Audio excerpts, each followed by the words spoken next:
Amsako mena bali ku mukuto gwa Daily Still Hope abali mu ggwanga Uganda ate namwe abali mutala manja tubaagala nnyo ennaku z'omwezi 28 December 2020 ate mu ena naku ntono ezisigadde asobola okuba nga tukomekereza omwaka guno. Mukama tukwebaza kubanga otuwadde obulamu okuva omwaka gye gwatandikira paka kati okyatukuumye tukudiza ekitiibwa n'amatendo n'akaseera kano twaniza omwoyo omutukuvu ajja tulungamye era asomesa abantu bo era twenyika mu ndagaano y'omusaayi gwo. Mu Kristo Yesu mwana wa Katonda omulamu tusabidde, amiina era amiina. Kale olunaku lwaleero njagala tutunuulire ku ebisolo, ebinyonyi n'ebiwuka abalogo bye bakozesa okubanga ate bawamba amagenda go n'okulondoola amagenda go.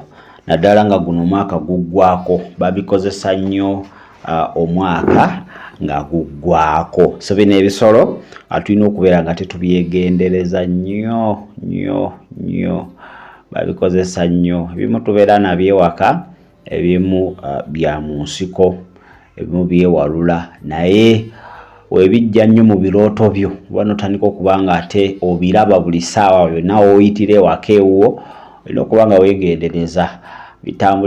Bitambuliramu nnyo amaanyi ag'ekizikiza.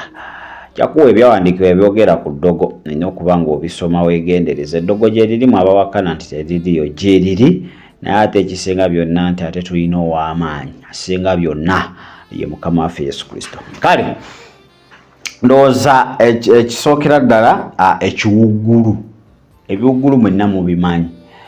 Ekiwuggulu owl.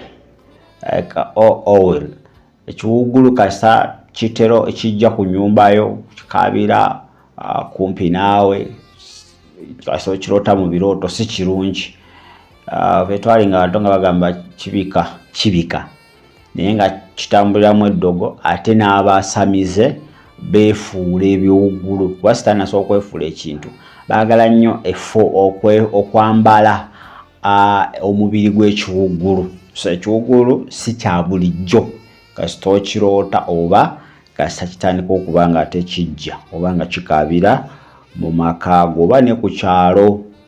So kati gwe omusabi olina okuba nga omanyi ki ekyokola. Embwa, dogs, kasita otandika okuloota embwa, kasita embwa zitandika okujja ewuwo. Bantu bangi embwa yajja ewuwo tomanyi na gyevudde kati obeera nayo naye tomanyi embwa eyo yavaawa. Okitegedde? Mu nsi ey'omwoyo embwa tezirina kalungi wadde n'aka. Spiritually dogs are not good but physically nungi, can give you some security n'ebirala. So buli wootandika oloota embwa, buli embwa zitandika okuba nga zijja gy'oli, si kirooto kirungi oba si experience nnungi. Embwa bazikozesa nnyo abalogo ate n'amaanyi ag'ekizikiza. Ekirala pusi, ezo zo muzimanyi. Olina kipusi ewaka naawe tomanyi gye kyava, wakirabirawo nga kitandise okujja ewuwo mukize kulya mmese, naye emmese ne pusi bituula wamu, tekirina na mmese gye zirya. Okitegedde? So pusi nazo olina okuzeegendereza, especially nga tumalako omwaka. Ebisolo babikozesa nnyo okutambuza spells oba okutambuza amalogo gaabwe. So olina okuba omuntu omwegendereza kasita otandika okuba nga ate olaba ebisolo ebifaanaganako ate weebityo. Ekintu ekirala emisege. Wolves, tulina emisege, tulina ne kijiji nezifaanana ng'embwa.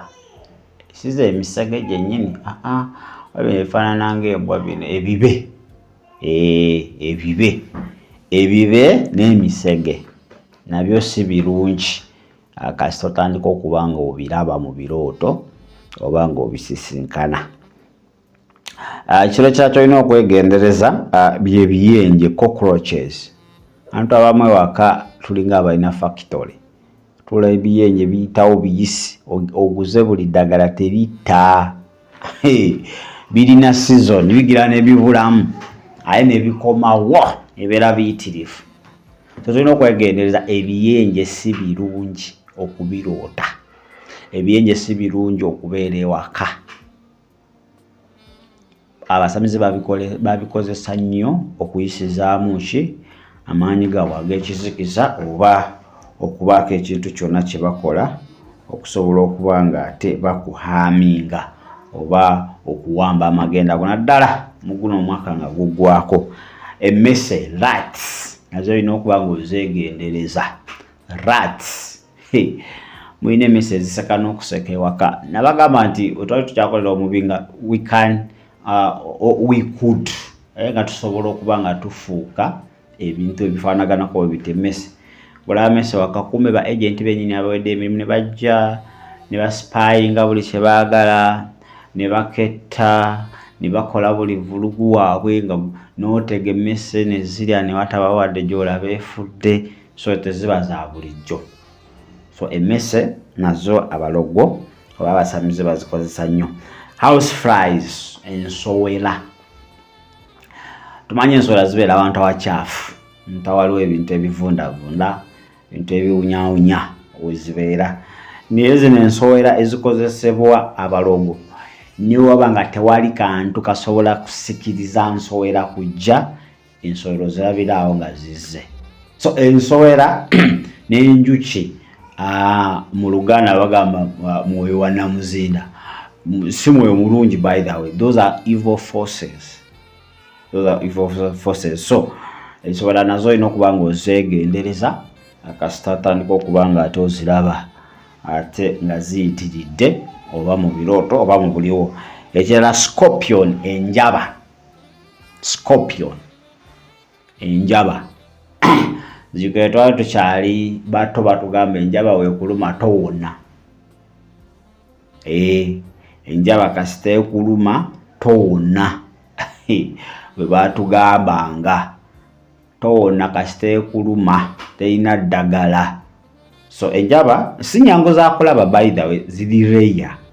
Naye enjaba kasita ogiraba kabonera akalaga witchcraft oba akalaga nti eddogoba omulabe alikozesa ekifaananyi ky'enjaba. Spider, nabbubi. Nabbubi by the way naye si wa bulijjo.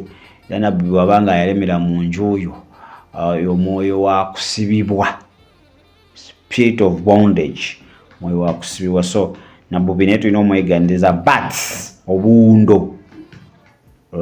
Kawundo, obuwundo butambula kiro. Scientifically bagala tebulaba misana. Naye buno obuwundo bw'eddogo n'emisana bujja ewuwo. Busobola okujja ne busenga ku muti gwo kumpi n'ewakaawo n'ofuuyira nga tebufa. So olina okuba nga weegendereza ebisolo bino bye twogerako. Emisota, snakes, nozeegendereza. Buli lw'otambula olaba misota. Buli lunaku ewuwo almost okuba omusota. Buli lunaku olota misota.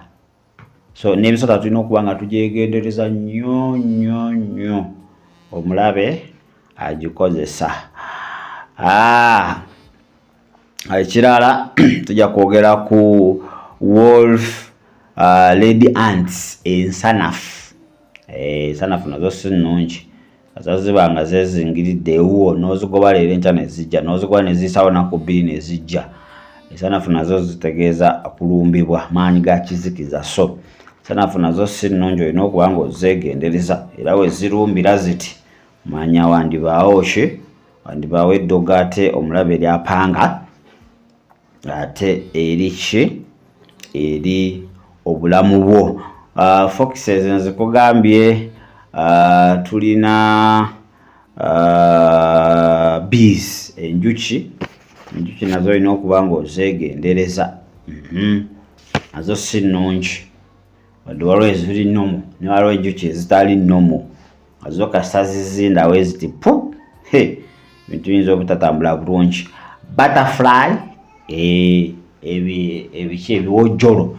Ebiwojjolo naturally birungi, they are so beautiful, but waliwo ebitali nnomo. Nabyo babiyisizaamu nnyo eddogo. Ekirala ejjuba. Ejjuba mu luzungu kyeki? Ye pigeon. Pigeon, I think. Pigeon. Enjiibwa, not ejjuba. Enjiibwa. think enjiba pigeon mba oluzungu olufu mujja kunkollectinga. Enjiba ezo muziraba nnungi za kulunda naye basamize bazikozesa nnyo kyova buli maka g'omusamize temubula njiibwa. Enjiba mweziri why bazitambulizaamu eddogo. Lora akayibwa kajja kamu kati nga kagwa mu luggya kubanga kayingira mu nnyumba kubanga keesibaawo. So enjiba nazo tuzeegendereze wadde nnungi waka zirunda naye ate mu bintu abasamize be basinga okwagala okukozesa okuyisizaamu eddogo n'enjiibwa. Tosobola kubanga okola ki? Tosobola kubanga ate ozibuusa maaso. Kale ojja kusoma Isaaya 8:19 osome Bassekabaka ekyokubiri 21:6, Ezekiel 13:2 osome Abaleevi 19:31 osome Abaleevi 2:6, Samwiri ekisooka 15:23, Ebikoola by'Abatume 16:16, Bassekabaka ekyokubiri 23:24 osome ne Ekyomirembe ekyokubiri ekyamateeka olwokubiri 18:10, ekyamateeka olwokubiri 18:10 ne Bassekabaka ekyokubiri 17:17 byandikibwa ebimu ku ebyo ebyogera ku ki? Ebyogera ate ku ddogo. So tulina okubeera beegendereza n'ebisolo bifanaganako bwebityo. Agambye nti n'embuzi by the way abalogo bazikozesa nnyo. Embuzi ne mu bisolo byalonda n'embuzi yalimu the horn.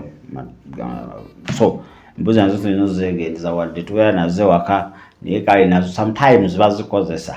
So ebisolo basobola okutakinga form of these animals. Basobola okwambala emibiri egy'ebino ebisolo byetwogeddeko ebinyonyi oba ebiwuka, oba basobola okutuma byo nekijja naye nga kirina kyekisitudde, kirina obubaka bwe kireese obutali bulungi. Kama tukwebaza kubanga oli mulungi, tukuddiza ekitiibwa n'amatendo, webale kubanga otukuuma ate otulungamya okutuusa olunaku olwaleero. Mwoyo Omutukuvu tukulembere, Mukama twenyika mu ndagano y'omusaayi gwo, mulabe nga awuluguma alinga empologoma anoonya baanaalya, tuleme kubeera abo banaafuuka ekyokulya ate gyali. Tubikke mu ndagano y'omusaayi gwo. Tuyingira omwaka omujja, Mukama otuyambe tusobole okuba nga tukola okwagalako, ate tusobole okuba nga tunywerera mu kigambo kyo, kubanga tunaabeera mu ggwe nawe n'obeera mu ffe, Mukama tejja kubeera ddogo lyonna omulabirira n'aleeta ate liraba omukisa mu bulamu bwaffe. Mu Kristo Yesu Omwana wa Katonda wona tusabidde,